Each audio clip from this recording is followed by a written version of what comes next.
খুব রৌদ্র, একটা আম গাছের তলায় দুজনে বসে। হঠাৎ গুরুদেব গ্রন্থটাকে বন্ধ করে দিয়ে বললেন, আচ্ছা স্যার আমরা কোথায় বসে আছি? এ তো বাঁধের ধারে একটা বনে বসে আছে। গুরুদেব বললেন, না না, গাছটা দেখ, আম গাছ।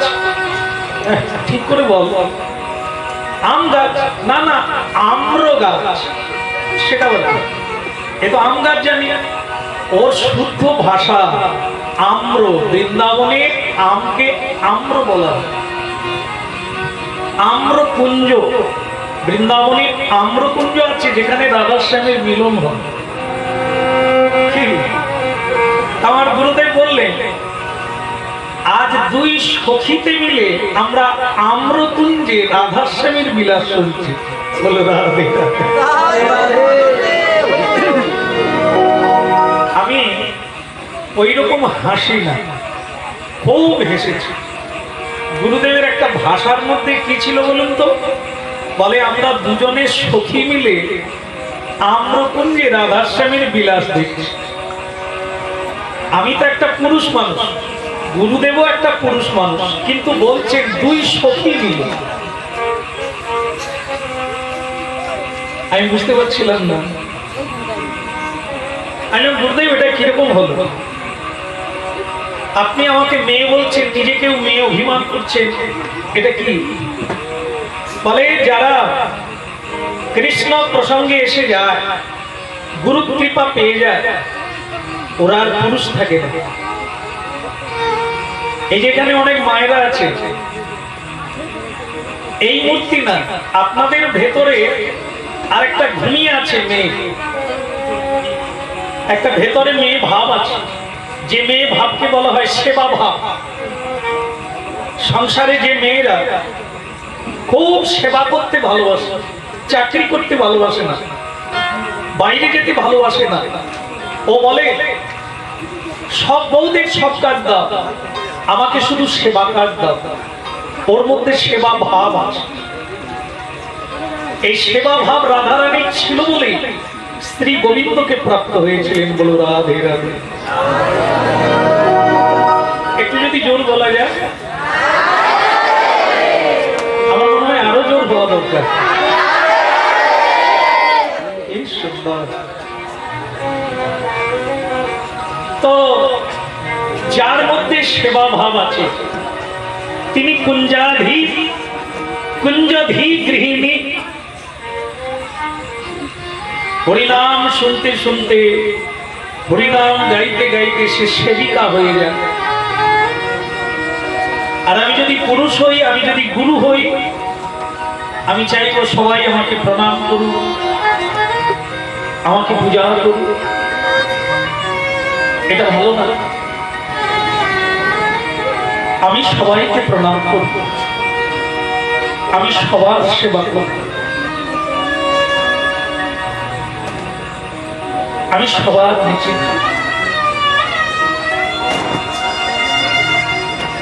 এই ভাব যা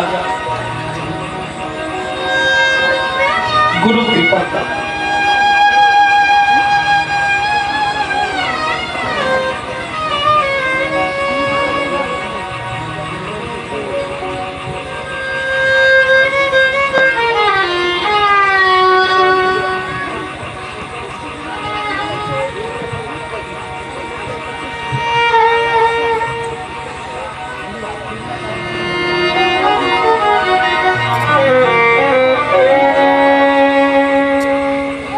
সেই গুরুদেব বললেন,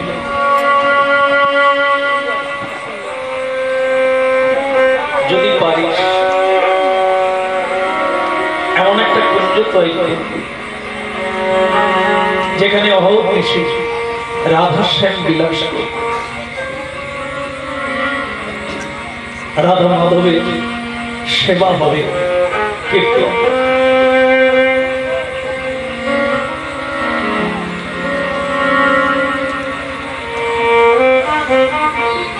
তাই আমার জন্মস্থান, যেখানে আমার শ্রী গুরুদেব চরণ দিয়েছে, সেই জায়গাটার নাম দিয়েছি সেবা কুঞ্জ। সেদিন মনে মনে আশা রেখেছিলাম একটা জায়গা বানাবো যেখানে গুরুদেবকে বসাবো, কিন্তু আজ এক প্রকট রূপে গুরুদেব নেই, তাই ওনার নামে আমি জায়গাটা সংগ্রহ করেছিলাম যেখানে আমার গুরুদেবকে আমি বসাতে পারব। আজ আমার গুরুদেবের বৈভবে আপনারা এসেছেন, ওনার কৃপারজ্জুতেই আপনারা বাধা করেছেন। উনি আমাকে সুযোগ দিয়েছেন আপনাদের সেবা করা, তাই আমার পরম সৌভাগ্য আজকে আপনাদের গুরু কথা শোনাচ্ছি, গোবিন্দের কথা শোনাচ্ছি, এই দিয়েই আপনাদের সেবা করছি।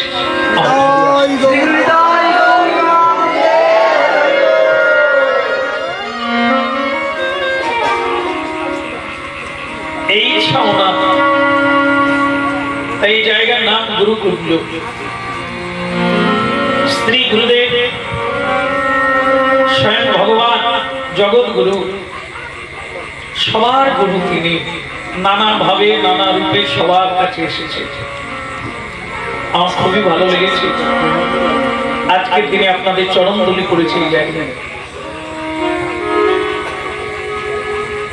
আগামী বৎসরে মানে গত বৎসরে এই জায়গায় আমরা অল্প একটু জায়গা ভরিয়ে একটা পলিথিন দিয়ে ঘর বানিয়েছিলাম। কি দিয়ে জানেন? এক সপ্তাহ ব্যাপী ভাগবত করেছি যে প্যান্ডেল, তার বাঁশ দিয়ে এখানে কুঞ্জ তৈরি করেছিলাম। কেন? ওই বাঁশগুলো কৃষ্ণ কথা শুনেছি, ওটা দিয়ে যদি আমি মন্দির বানাই নিশ্চিত রূপে শ্রী গুরু গোবিন্দের করুণা হবে। হ্যাঁ, আর বানানোর পরে এক মাস ব্যাপী দামোদর কথা পরিবেশন হয়েছিল। আর আজকে আপনারা যে জায়গাটায় বসেছে আমি দেখছি অকুলাম হয়ে যাচ্ছে, অনেক ভক্ত বসতে জায়গা পান না। এখানে প্রতি একাদশীতে আমার গুরুদেবের কৃপায় আমি কোথাও গান গাইতে যাই না, প্রচারেও যাই না, হরিবাসর তিথি এখানে পালন করা হয়। আমি কথা দিয়েছিলাম যে আপনাদের জন্য আমি বড় জায়গা বানাচ্ছি, এই কুঞ্জটা বানানো হয়েছে।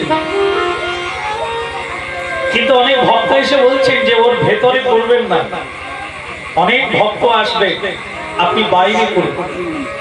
তাই কোন রকমে একটু জিনিস জোগাড় করে এই এলাকা অনেক ছেলেরা নিজের থেকে এসে এইগুলো এনে সব বানিয়ে দিয়েছে। কিন্তু এখনো না আর যন্ত্রণা। আপনারা দেখেন না, এই যে হাত গণনা হয় না, জ্যোতিষ আচার্যকে বলা হয় গুরুদেব আমার হাতটা দেখে দেন। জ্যোতিষ আচার্যরা সব রেখা দেখে, দেখে বলেন আপনার শনিটা খুব ভালো আছে, মঙ্গল বি ভালো আছে, বুধ ঠিক জায়গায় আছে, শুক্র তো ঠিক আছে, কিন্তু আপনার বৃহস্পতি খুব নিচু আছে। বৃহস্পতি মানে গুরু, এই গুরু বলটা কম আছে। তখন ও বলছে তাহলে কোন মাদলি নেব? বলে এটা কোন মাদলির কাজ হবে। এই গুরু বল যার নাই তিনি দুর্বল, ও তার কোনো বল কাজ করবে না। আমার এক জ্যোতিষ আচার্য, খুব নাম আছে, বিশাল নাম, কলকাতায় চেম্বার করেছে, বাংলাদেশের বর্ডারে তার বাড়ি। আমার কাছে দীক্ষা মন্ত্র নিয়েছে, বলে তুমি আমার বাপ বেনে যাও। আমাকে বলছিস, বলে তুমি আমার বাবা হয়ে যাও। আর ওকে আমি রসিকতা করে বলেছিলাম যে তুমি আমাকে একটু জ্যোতিষ শিখিয়ে দাও। ও তখন বলে তাহলে তুমি আমার বাবা হয়ে যাও, আমি তোমার বাবা হয়ে যাও। তার মানে আপনি আমাকে কৃষ্ণ মন্ত্র দিয়ে দেন, আপনি আমার বাবা, আর আপনি যদি জ্যোতিষ কিছু শিখতে চান তাহলে আমি আপনার বাবা। আমি তখন বললাম আচ্ছা তাই হয়ে যায়, আগে তুমি আমার বাবা বেনে যাও। বলেন না, আগে তুমি আমার হয়ে যাও। তো সে আমার কাছে দীক্ষা মন্ত্র নিয়েছে, কিন্তু দুর্ভাগ্য আমি তাকে এখনো বাবা করতে পারি না। আমি যতবার ফোনে বলছি এইবার গুরু হবে তো তুমি, বলে খবরদার আমি তোমাকে ওসব শেখাবো। তাহলে কি হবে আমার? আমি কোনোদিন আজ পর্যন্ত হস্তরেখা বিচার করাই না। কি হবে যদি কেউ বলে তোমার ওটা ডাউন ওটা উঁচু, তাতে কি হবে? তাতে কিছু হবে? যা হওয়ার তাই হবে, দেখাই। কিন্তু ও বেটা আমি যখন ঘুমিয়ে আছি আমার হাত টেনে ধরে ফেলছে, আমি ছাড়িয়ে নিয়েছি। এসব তুমি কি করছো? আমি তো এসব দেখাতে চাই না তোমার। বললেন শোনে, আপনার হাত তো রাজার রাজা। বলো কি? আমার তো বাড়ি নেই, আমি রাজা, খেতে পাই না, আমার কোনো জমি জায়গা নেই, আমি রাজার রাজা। বলে হ্যাঁ হ্যাঁ, আপনার মাথায় তো রাজমুটু। তাহলে বলো তো তোমার জ্যোতিষ আচার্য বড় না আমার হরিনাম বড়? তুমি তো খুব মাদলি দিয়ে বেড়াও, পাথর দিয়ে বেড়াও। তাহলে তুমি হরিনামকে বড় বলো না তোমার পাথর বড়? ও তখন বললো স্টোন। মানুষ বিপদে পড়লে রেখা বিচার করে, নক্ষত্র বিচার করে যে পাথর দেওয়া হয়, 5টা আঙুলে পড়ে থাকেন না অনেকে, এর কি কোনো কাজ আছে কি নেই? ও বলল গুরুজি, এর কাজ যদি কোনো পাথরে চারানা থাকে, নেই কোনো বলা যাবে না, আছে, এর মধ্যে আছে চারানা। আর আপনি যে হরিনাম করেন ওতে 100-তে 100 আছে।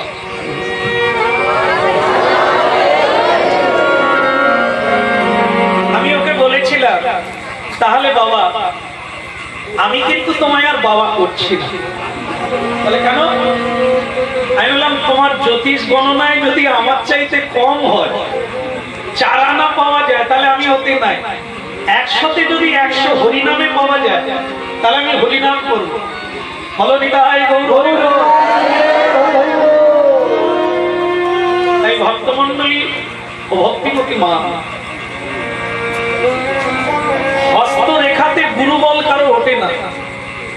জন্ম জন্মান্তর দ্বারা গুরু তত্ত্ব জেনেছে, গুরুই গোবিন্দ, গোবিন্দই গুরু। ওদের রেখা উঠে গেছে, গুরু বল প্রাপ্তি হয়ে গেছে। আর যাদের হাতের রেখা নেই, আমি বলি কি আজকের থেকেই হয়ে যাবে, রেখা উঠবে নিশ্চিত রূপে বলা যাবে। কৃষ্ণ নাম জপ করুন, গুরুকে প্রণাম করুন, ও রেখা উঠবে, ও রেখা প্রাপ্তি হয়ে যাবে। ভগবান শ্রীকৃষ্ণ অর্জুনকে বলেছেন হাত সে রেখা করম সে খন্ডাদ। আমার ভাগ্যে নেই, আমার ললাটে নেই, এ কথা কেউ বলবেন না, ভাববেন না। কোনদিন হস্ত বিচারের প্রয়োজন আসে না। কলিকালের ধর্ম হলো হরের নামই বুকে বলো, হরি নাম করুন। এই জন্য আমার গুরুদেবের নির্দেশে একবার যদি কৃষ্ণ নাম কাউকে বলাতে পারি, এটাই আমাদের সার্থক হবে এই জায়গায়। আমার এই কুঞ্জের বহু ছেলেরা, বহু ভক্ত এখানে যুক্ত হয়েছে, বহু দূর দূরান্ত থেকে এসে তাদের প্রচেষ্টা আপনাদের হাতে নামের মালা তুলে দেওয়া হয়। আজকেও হয়েছিল, করেছেন অনেকে। আচ্ছা, নামের মালায় কটা কাঠি আছে? 130, 108টা না? যারা কোনোদিন কেউ হরিনাম করে না, এখানে এসে যদি 108 বার কৃষ্ণ নাম করে কি হবে? কি হবে? আরে বাবা, অজামিল উদ্ধার হলো কি করে? ভগবানকে ডেকে। ভগবানকে ডেকেছিল? নারায়ণ বলেছিল না, ছেলেকে ডেকেছিল, তাই না? কিন্তু নারায়ণ দুধ পাঠিয়ে দিয়েছে। যে মরবে তার মাথা গড়ায় দুটো দল এসেছে, বিষ্ণুদূত আর যমদূত। ওরা আলোচনা করছে মরলে কোথায় যাবে। মানুষ কি কাজ করলে কোথায় যাবে, নরকে কে যাবে আর বৈকুণ্ঠে কে যাবে? বিষ্ণুদূত বলছে যারা কোনোদিন এই বদন দিয়ে জিহ্বা দিয়ে পেটের জ্বালা বৈভবের লোভে মিথ্যে কথা বলে না, না কাউকে ঠকায় না, কারো কেড়ে নেয় না, ওকে ভগবানের লোকে নিয়ে যাবে। আর যেই নশ্বরতার জীবনে লোককে ঠকিয়ে নিজের বৈভব বাড়াতে চায়, জিহ্বার লাম্পটকে মানুষকে ঠকায়, ওকে নরকে নিয়ে যাবে। যে মিথ্যে কথা বলে নরকে নিয়ে গিয়ে একটা লোহা পাতিয়ে লাল করে ওর মুখের মধ্যে ভরে দেয়। আর যে এখানে কৃষ্ণ কথা বলে না, ওর মুন্ডুটাকে টকবক করে তেল ফুটে সেই তেলের মধ্যে ডুবিয়ে দেয়। যে হাত দিয়ে চুরি করে ওর দুটো হাত কেটে দেয়, ওকে গাড়ি টানতে দেয়, যমদূত সেই গাড়িতে বসে আছে। এগুলো ভাগবতে বর্ণনা করেছেন ব্যাসদেব। অনেকের বাড়িতে ক্যালেন্ডার দেখে থাকবেন, আমি দেখেছি অনেক বাড়িতে আছে জম যাতনার ক্যালেন্ডার, দেখে নেবে। তো যে শুয়ে আছে সে ভাবছে তাহলে আমি কোথায় যাব, বললেন ওর নরকে যাবে। কোনদিন কৃষ্ণ নাম করে না, বাবা মাকে ছেড়ে, বউকে ছেড়ে, বাচ্চাকে ছেড়ে আবার এক চন্দালিনীকে বিয়ে করে জঙ্গলে 10টা ছেলের বাবা হয়ে এখন চুরি করে, ডাকাতি করে, লাম্পট্য ও তো নরকে যাবে। কিন্তু বিষ্ণুদূতগণ বলছেন না, ও স্বর্গে যাবে। কেন? ও নারায়ণের নাম। আরে বাবা, নারায়ণের নাম কখন করলো? ও তো ছেলেকে ডেকেছে। বলছেন না, ছেলের নাম নারায়ণ কিন্তু উচ্চারণ করেছে নারায়ণ, ভগবান বিষ্ণুর নাম হয়ে। এই জন্য ও তো বিষ্ণু লোকে চলে গেল। আপনারা আজকে শুভ দিনে শুনে নিলে কৃষ্ণ নামের মহিমা। এইবার আসেন আপনারা গুরুচরণ আশ্রয় করে কৃষ্ণ নাম করবে, করছেন আপনারা। আজকের দিনটা কি করে গুরু পূর্ণিমা হলো? বলো রাধে রাধে। আমাদের কার্তিক প্রভু একটা গান গাইছে, তারপর আজকে আমি বলবো আজকের দিনটা গুরু পূর্ণিমা কেন হলো। গুরু বললে যে কি আরাম, কি আনন্দ, কি সুখ, যারা বলে তারা বসে। ব্যাসদেব গুরু হলে কেন? গুরু কে হয়, কখন হয়? সকল তত্ত্বের উপরে যে তত্ত্ব, সব তত্ত্ব হারিয়ে যায় যেই তত্ত্বে, সেটা কি? কৃষ্ণস্তু স্বয়ং ভগবান। এই তত্ত্ব যিনি প্রকাশ করেন বা প্রচার করেন বা কীর্তন করেন বা নিবেদন করেন বা দান করেন, তিনি গুরু। ব্যাসদেব আমাদের কল্যাণের জন্য দিন রাত্রি করে ঘুমোয় না, বদরিকাশ্রমে গিয়ে তপস্যা করছে। যেখানে নরনারায়ণ আজও বসে আছে। নরনারায়ণ কোথায়? কাকে বলে নরনারায়ণ? অনেকে গিয়েছে, জায়গাটার নাম হলো বদরিকাশ্রম, যেখানে বদ্রী নারায়ণ, ওখানে নরনারায়ণ মানব রূপে দুজন বসে আছে। আর ওই নরনারায়ণই পরবর্তীকালে ভগবান শ্রীকৃষ্ণ, কুরুক্ষেত্রের কৃষ্ণ আর অর্জুন রূপে পৃথিবীতে প্রকাশ। সেই বদ্রী নারায়ণে গিয়ে ব্যাসদেব প্রভু আমাকে কৃপা করুন, আমাকে সেই শক্তি দান করুন। একই মানব জীবের দুর্দশা, মায়ামোহিতের ঈশ্বর ভুলে গিয়ে দেহাত্মকামী হয়ে গেছে। দেহ গুজরানের জন্য মানুষ 24 ঘন্টা কি ছুট হন্নি হয়েছে। এরা আত্মঘাতী হচ্ছে। শব্দগুলো শাস্ত্র থেকে পাচ্ছে, হয়তো বুঝতে অসুবিধা। আত্মঘাতী মানে কি? আত্মার অধোগতি। এবারে মানব জন্ম হয়েছে, পরের বারে নিচে যাবে। নিচ জন্মটা কি? ইতর জন্ম। কীট পতঙ্গ স্থাবর জন্ম, বৃক্ষ তরুলতা। এরা ইতর জন্ম, নিচ জন্ম, অধোগতি। যারা তোমার চরণে প্রণাম করে না, তোমায় পুজো করে না, তোমার কথা যারা শোনে না, এই জিহ্বায় যারা তোমার কথা বলে না, ওদের অধোগতি হচ্ছে। আপনি আমাকে শক্তি দান করুন, কৃপা করুন, আমি জীবের কল্যাণের জন্য তোমার কথা প্রচার করব। ভগবান আশীষ করলেন।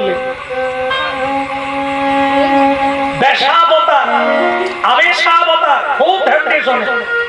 আপনাদের মধ্যেও ঈশ্বর অবতার ঘটবে। কি করে ঘটবে? প্রতিদিন প্রসাদ পান, প্রতিদিন কৃষ্ণ নাম জপ করুন 24 ঘন্টা।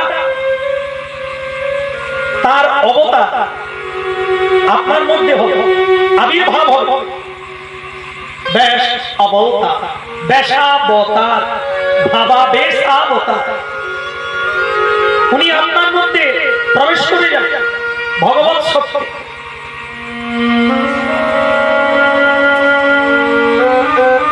গুরুর মধ্যে যখন ভগবৎ তত্ত্ব সংযোগ হয়ে যায় মানবের মধ্যে, ও তখন গুরু হয়ে যায়। ব্যাসের মধ্যে ভগবানের প্রবেশ করে গেলে 4টা বেদকে 18টা পুরাণ তৈরি করলেন। বলো রাধে রাধে। একটু বলে দিই, 18টা হয় না, একটা বাদ আছে। 17টা হলো। 17টা